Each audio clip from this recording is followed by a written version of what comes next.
Di ba ngingnan yung naman yung down all down. Kung di siya totally aming fashion high. Don't care about what I try. I'm so okay, mate. Hạnh em khi anh cất lời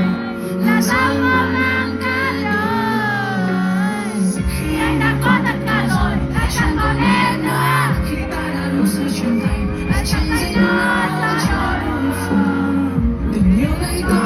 thứ năm thường ở phía dưới ngọn đèn có gà khờ đang ngán mỉm cười nhưng trong lòng ta nắng quá đi người rất quan trọng có lẽ lên đi qua tương vương đây vui trong lòng em nhớ lúc tôi ở trong căn phòng em nhớ phút đón hoàng hôn cùng người con gái còn sống chỉ tay trong tay nắm tay em giữ tay em níu tay em đợi một chút để con đêm hàng xuống có lẽ đến lúc trăng giữa kết thúc thật rồi khi âm thanh chiều hồi nỗi đau vang vọng tình vũ ngoài kia dõi theo nói trong ven chân đông đến giống như người cao kiêu hồng cầu mùa xuân vui sâu sức tình cao và kiêu ngạo trên sân khấu lấp lung dù với anh đi vẫn làm điều anh tin ta thì chẳng có gì nữa tồi tệ nhất là em đi gì từ lòng anh suy mà dù anh cũng đã quen dần một dòng ở phía sau những ánh đèn nhưng vẫn chưa quên được một cảm giác trong vắt những ngày yêu em thấy vui trong lòng anh nhớ khắp tối ở trong căn phòng anh nhớ phút đón hoàng hôn cùng người con gái còn sống chỉ cần trong tay nắm tay em giữ tay em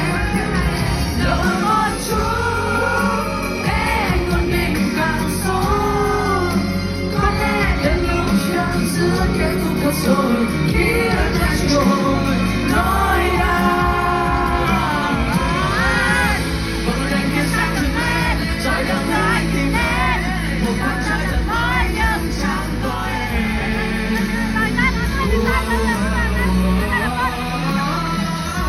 hãy trả lời anh đi anh sẽ trả lời anh đi đừng còn đi lòng để con thêm mấy bao người ơi mình thôi vậy thôi một lần thôi một lần anh được phép nhưng luôn lấy cho kia thiên thoại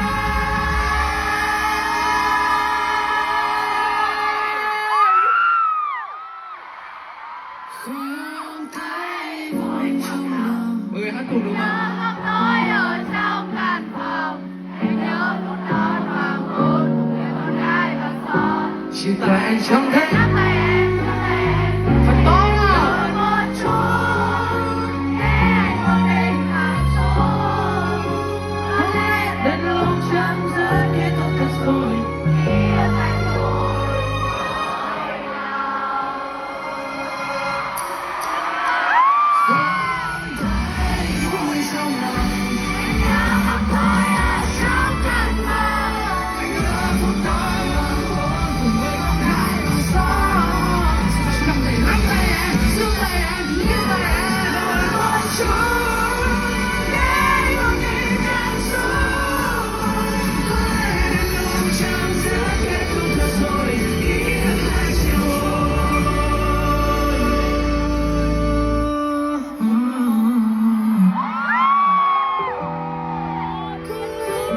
lúc trăng giữa kết thúc thật rồi khi âm thanh chiều hồi nỗi